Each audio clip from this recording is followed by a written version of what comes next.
So apparently UMG and also the Lucian Grainge both responded to Drake and his lawyers.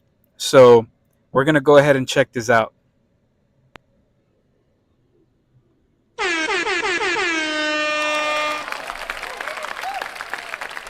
How's it going, Yatu Savis community and YouTube? It's your boy JTomReactions, and I am here with another edition of JTomReactions, y'all.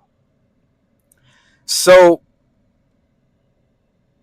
UMG's lawyers, Mr. Ransom, went ahead and answered whatever Drake and his lawyers got Libby. They basically answered whatever, all of the documents that they were asking for, right? Also, Lucian Grainge also is putting his input in this.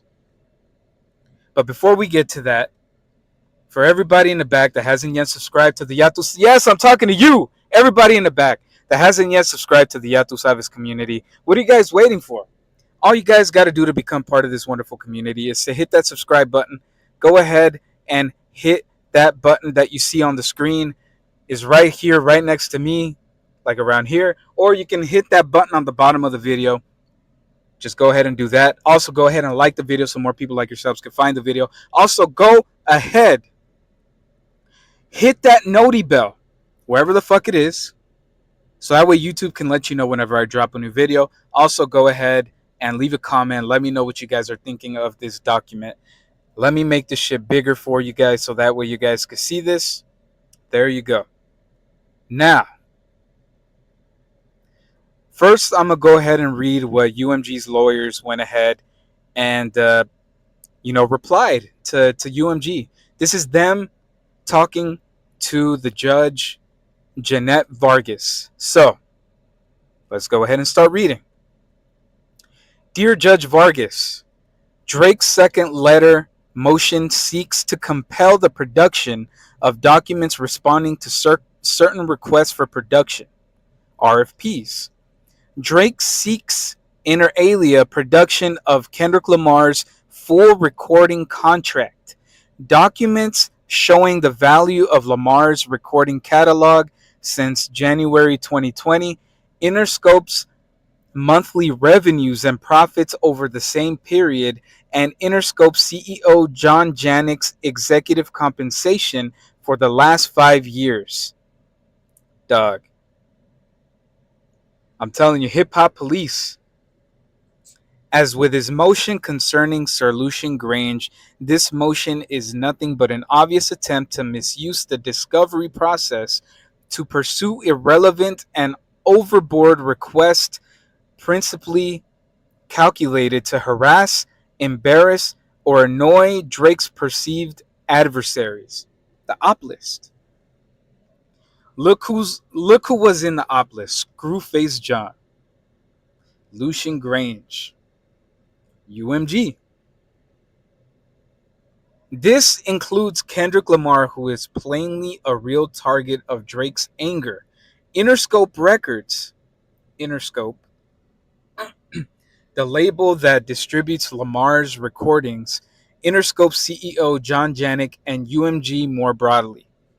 Drake's relevant arguments for these invasive and overbroad requests are unfounded. While broad discovery is available under Rule 26 of the Federal Rules of Civil Procedures, it is not without its limits. Requests must be reasonably calculated to lead to discovery of admissible evidence. Courts should not allow parties to roam in the shadow zones of relevancy, and discovery requests that are merely fishing expeditions must be denied. Yeah, UMG's cooking, bro.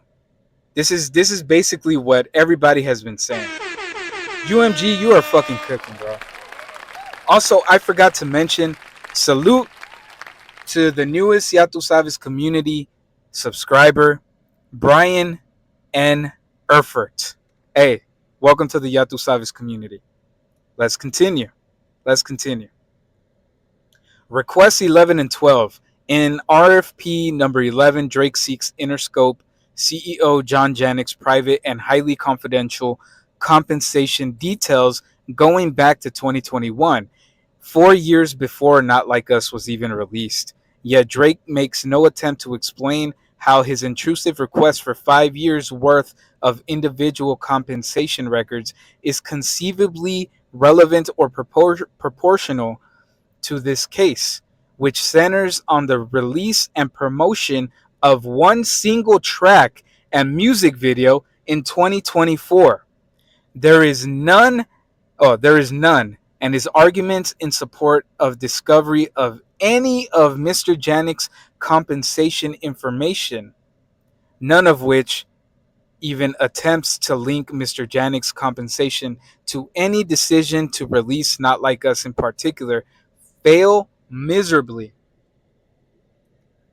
Y'all, why does he need this information? For what purpose does that serve? 5 years worth.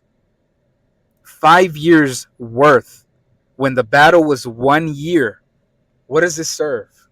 What is that? How does this work? What are you trying to achieve? Drake's only explanation for seeking Mr. Janik's compensation details is that Mr. Janik was incentivized to promote Lamar's music because, as CEO of Interscope, his bonus is based in part on Interscope's financial performance. Tellingly, Drake does not argue that such an argument would have given Mr. Janik any incentive to promote Mr. Lamar over any other Interscope artist, or Not Like Us over any other recording that Mr. Janik thought might be a commercial success. Instead, Drake manufactures, hey dog, manufactures. I've been using that word for Drake this whole entire time. Instead, Drake manufactures the basis for such its record label divisions. UMG's compensation structure must be a zero-sum game that pitted Lamar's label against Drake's label. But this theory is nowhere to be found in Drake's complaint, which states only that Mr. Janik's bonus is based primarily on the financial success of Interscope. The proposition that Mr. Janik or any other corporate executive running a division of a large business is partially compensated based on the performance of that of that division is entirely unremarkable. Drake is not entitled to discovery into UMG's most sensitive and highly guarded records, which are not public anywhere, let alone 5 years of them, based on such a flimsy showing. Because the applicants have not explained how such requests are proportional to the needs of the case, as Rule 26 requires, the breadth of these demands is unduly intrusive and appears designed to harass the persons and entities covered by the demands. Damn, bro. Drake, you're looking like the damn hip hop police right now, bro. Like, what do you need these documents for? This is what everybody's trying to figure out. Why do you need these documents? There's no reason why you would need these documents. 5 years of it? Come on, bro. Be serious. 5 years of somebody's compensation. You're trying to make this public.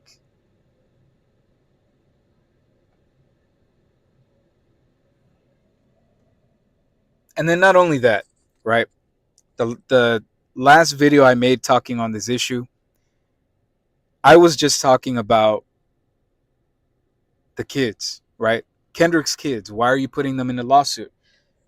I made a notion that I just wanted to clear it up. Nobody brought this up to me. I wanted to clear it up. It as a creator, and I see that you're going after Screwface John and his emails. What for?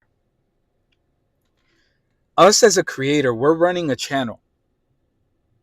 As creators, we are running a channel. We choose what we want to do. Nobody is telling us what to do. We choose what we want to promote. We choose what we want to not monetize off of.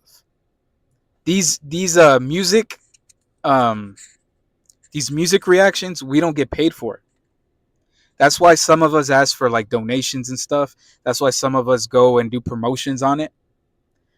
That's why some of us choose to promote our merch on the music reaction. And that's why some people don't make their music reactions public only to their members. It's for that reason. We don't monetize off of it. So we as reactors, we choose what we want to react to. And if you're sitting there and saying that UMG is telling us what to do, nobody has a line to UMG where UMG calls every single reactor to go and promote Not Like Us. We wanted to do that. I wasn't a part of it because I barely started doing this in November. Or was it December? I don't even remember. It's almost been a year. But for the as a reactor, you can choose what you want to react to. And for somebody to come and say that UMG is going and telling us what to react to and we're getting compensated for that, come on, bro. This is why we say it's free promo for I'm not here clamoring for UMG either. I just think this lawsuit is bullshit. But us as music reactors, us as reactors, we choose what we want to react to, what we want to basically monetize or not monetize off of. And if we want to do that song is because we enjoy music and we want to listen to that song with our fans or for our fans. We're basically giving the artist free promotion. So this whole lawsuit just seems like Drake is butthurt. This is why a lot of us reactors are not fucking with this lawsuit. It's a whole aspect of you're trying to block freedom of speech. But yeah, let's continue. Let's go. Request 29 and 30. Request number 29 seeks all documents from January 2020 to present relating to any instruction, direction, or suggestion that any song or music video over which UMG has contractual rights or control of any kind be censored, modified, or altered or not licensed, published, or promoted based on the content of that song or video. RFP number 30 seeks the same with respect to any music by rapper Pusha T, including particularly the story of Adidon, a different diss track from a separate feud that attacks Drake. Ladies and gentlemen, ladies and gentlemen, he's going backwards to every single diss or every single battle that he has lost, and he's putting people in the lawsuit. Pay attention to this shit. Number 29 is grossly overbroad and unduly burdensome. UMG has a catalog of more. Let me read the footnote. Drake's claim that UMG's sole objection is to requests 11 and 12 is relevance. ECF number 81 at 2 is false.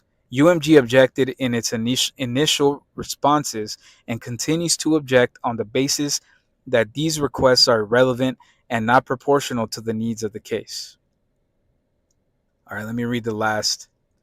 Okay, so UMG has a catalog of more than 220 artists and brands and 3.2 million recordings. The idea that it should review records for every single song and music video that it exercised contractual rights or control over for the last 5 years to respond to this request, which sweeps as broad as seeking documents related to even the suggestion of modification, is absurd and unworkable. Why do you need these documents, bro?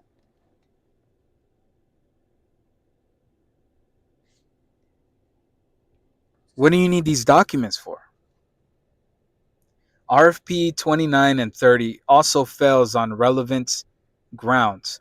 Drake alleges that UMG's standard long form recording contract includes a provision permitting to eliminate material that it believes constitutes defamation or liable, and any historical exercise by UMG of such rights is relevant. But UMG's capacity to censor or modify content under separate contracts has no relevance to its capacity to censor or modify content under a contract with Lamar. UMG produced the relevant sections of its contract with Lamar bearing on any rights to modify or censor his songs. That is the only contract relevant to Drake's defamation claim. Drake's only other relevance argument is that documents showing any attempts by UMG to censor rap lyrics would be relevant to testing UMG's position that rap lyrics are not understood by the reasonable listener as conveying factual information. This argument fails because the reasonable person standard is, as the court noted, an objective question of law. The subjective views of any specific individuals or of UMG do not factor in. Basically, they're saying that the section of Kendrick Lamar's contract that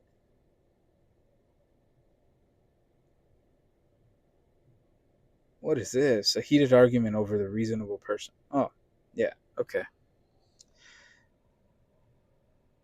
All right. So where was I? Oh, so they're basically saying we gave them Kendrick Lamar's contract to the only points that you guys asked. You guys are asking for the whole entire fucking contract. And what what do you guys really need to see? You guys want to see his compensation? You guys want to see, like, what else do you guys want to see? That's basically what they're saying. Request 31 and 33. Drake makes only a passing attempt to justify RFP numbers 31 and 33, CEF, ECF number 81 and 3, which are irrelevant, invasive, and entirely overbroad. In RFP number 31, Drake purports to need documents showing 5.5 years of Interscope's monthly revenues and profits to be able to compare the financial impact of Not Like Us on Interscope and UMG to the past 5 years. The notion that Drake could isolate the impact of Not Like Us from Interscope's top line financials is nonsensical, as any number of events in the previous half decade account for shifting revenues and profits at Interscope. Even taking his flawed position as true, Drake offers no basis for why he needs 5 years of financial data. Drake's explanation for RFP number 33 is equally nonsensical. He states that he needs the valuation of Lamar's recording catalog for the last 5.5 years to support his theory that UMG was incentivized to promote not only to profit in the near term, but also to heavily monetize in the future. UMG wanted to prove it could immediately maximize Mr. Duckworth's value to convince him to re-sign exclusively with UMG long term. What this means is anyone's guess. Drake makes no attempt to explain why discovery on the historical value of Lamar's recording catalog has any relevance to his claim that UMG tried to convince Lamar to re-sign with UMG, or how that relates to Not Like Us. It does not. Are y'all need to pay attention to this shit. We are watching in real time the amount of BS that Drake is inputting in the shit. The amount of BS that and mental gymnastics that um, the lawyer, Mr. God Lobby, is trying to do. This, damn. Drake's reference or RFP number 1 seeks any contracts between UMG and Lamar reflecting UMG's rights to approve, reject, refuse to publish, edit, amend, alter, or veto the publication of Lamar's songs or videos. The parties agreed that UMG would produce any portions of its contract with Lamar reflecting such rights and redact the remainder. At Drake's request, UMG also agreed to leave the contract section headings unredacted. UMG did just that. Drake nonetheless now moves for an unredacted copy of Lamar's contract. Why? Why? This appears to be another instance of Drake seeking discovery based on his grudges. Bruh, call him out. Call him out. Call him out. Call him out. God damn. God damn. Call him out. His feelings got hurt. This appears to be another instance of Drake seeking discovery based on his grudges. Drake called on Lamar to release his contract during the rap feud. Pull your contract because we got to see the split. Drake cannot explain why the rest of the contract is relevant. He contends the redactions deprive him of context, but the portions of the contract bearing on UMG's right to refuse, reject, or otherwise edit Lamar's music videos or accompanying artwork have been produced and are entirely intelligible. Drake contends that the contract should be produced in full on the principle that courts oppose unilateral relevance redactions. But that is not an absolute rule. Exceptions apply, whereas here commercially sensitive information is at issue. Commercial information such as budget figures, performance metrics, and other business performed was properly redacted, holding that competitively sensitive portions of licensing agreements that were not relevant to the issues in the case could be redacted. As in Trillion, the redactions here shield highly commercially sensitive information. Drake has made no showing whatsoever as to the relevance of the redacted portions, the subject matter of which may be gleaned from their headlines. And the ongoing competition between Drake and Lamar requires the exercise of additional caution with respect to the commercially sensitive information.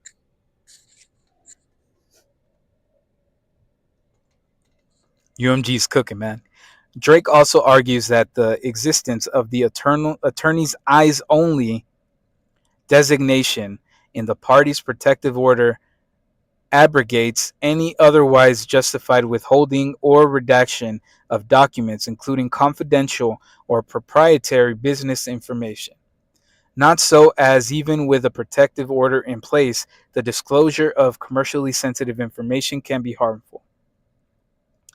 That is simply telling UMG to apply the AEO designation in the protective order does not eliminate the risk of harm from disclosure of its commercially sensitive information, particularly given the fact that the redacted information is not relevant. Redactions are appropriate. Accordingly, Drake's demand for an unredacted copy of Lamar's full contract should be denied.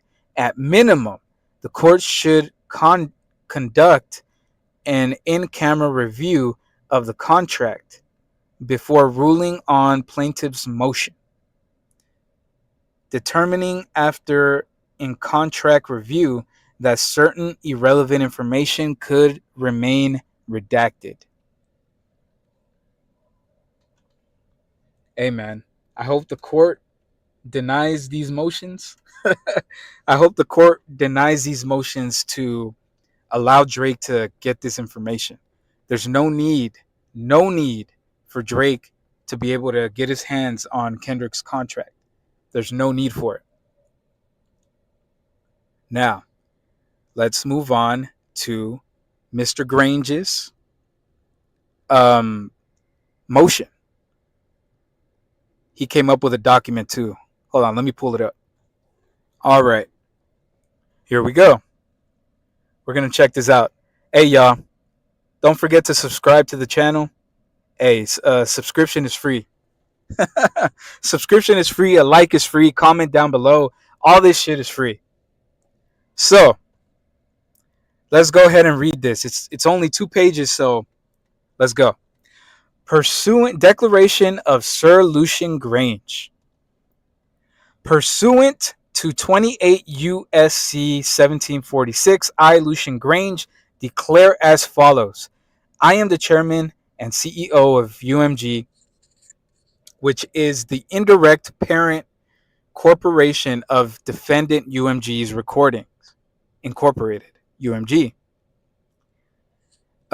Plaintiff Aubrey Drake Graham Drake claims that I was behind a scheme to devalue his brand through the release and promotion of the Kendrick Lamar recording Not Like Us, an allegation that makes no sense due to the fact that the company that I run, Universal Music Group, has invested hundreds of millions of dollars in Drake, including long-standing and critical financial support for his recording career, the purchase and ownership of the bulk of his recording catalog, and the purchase of his music publishing rights.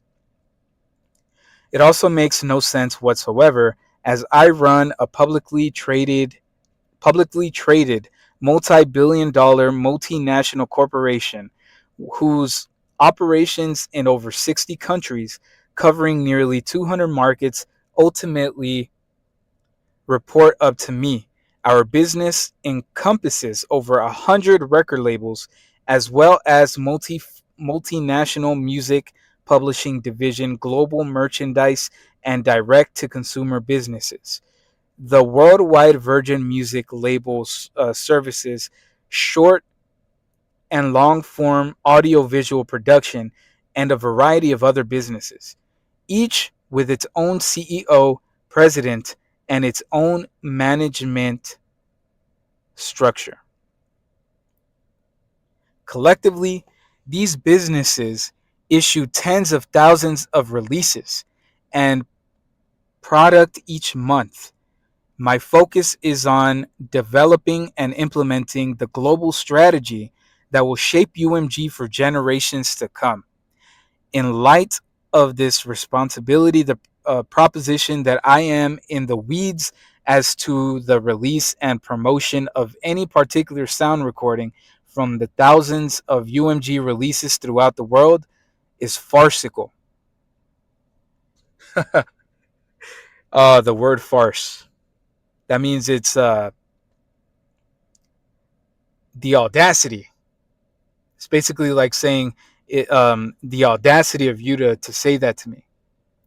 Given my role, I am accustomed and unfortunately largely resigned to personal attacks, and I further recognize that a frequent strategy of UMG's litigation opponents is to attempt to waste my and UMG's time and resources with discovery of the sort that Drake is seeking here, either in an attempt to gain media attention or in an effort to force some kind of commercial renegotiation or financial concessions.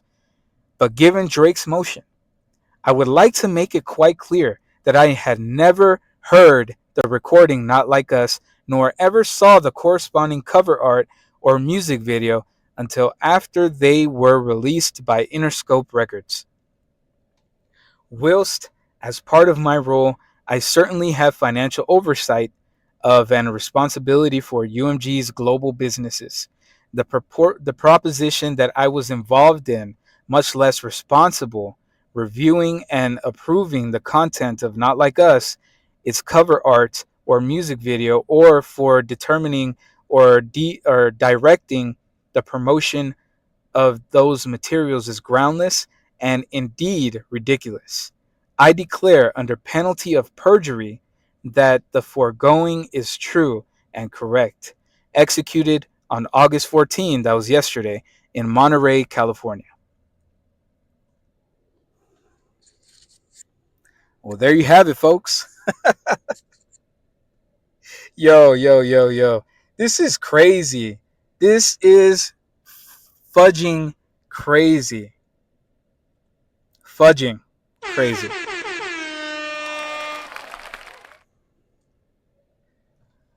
Y'all,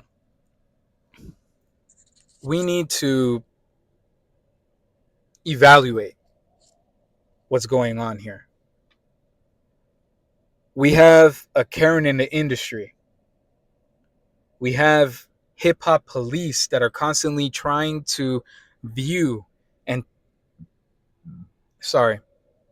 constantly looking to block the change in hip hop that is currently happening right now. He's constantly putting wool over our eyes, constantly making narratives up, constantly having his supporters attack people that are talking against it. This is incredible. Like, it's incredible to see because I've never seen this before. The attack on the change of hip hop, the attack on hip hop itself, the attack just because he lost the battle.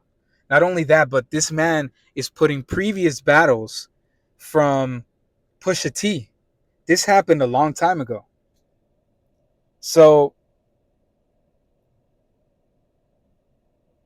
viewing this, all I can say is Drake is anti-hip hop. I've been saying it, and just reading this stuff, reading and being on people's lives yesterday where they were reading the court, what happened in the court, basically reading the docket. I'm viewing all this shit and I'm just like, this dude is anti-hip hop. This dude doesn't need to be in hip hop. I mean, yeah, he may make hits. He may be a hit maker. He may have people making the hits for him, but this isn't hip hop. And that's basically what we've been trying to tell everybody. We've been trying to document everything that has been going on. We've been trying to document everything post battle, and this is very anti hip hop. And the change that hip hop is trying to make, this is putting a thorn on the side of it. So those are my thoughts. Let me know what you guys think in the comment section. Let me know what you guys think of this whole thing. And don't forget to subscribe. Yeah. Don't forget to subscribe to the page. Go ahead and do that for me. And see you on the next one, man. This has been your boy JTomReactions. I'm out this bitch. Don't forget to like, subscribe, comment, and hit that motherfucking noti bell. This has been your boy JTomReactions. I'm out this bitch. Ya tu sabes. You already know. Let's go.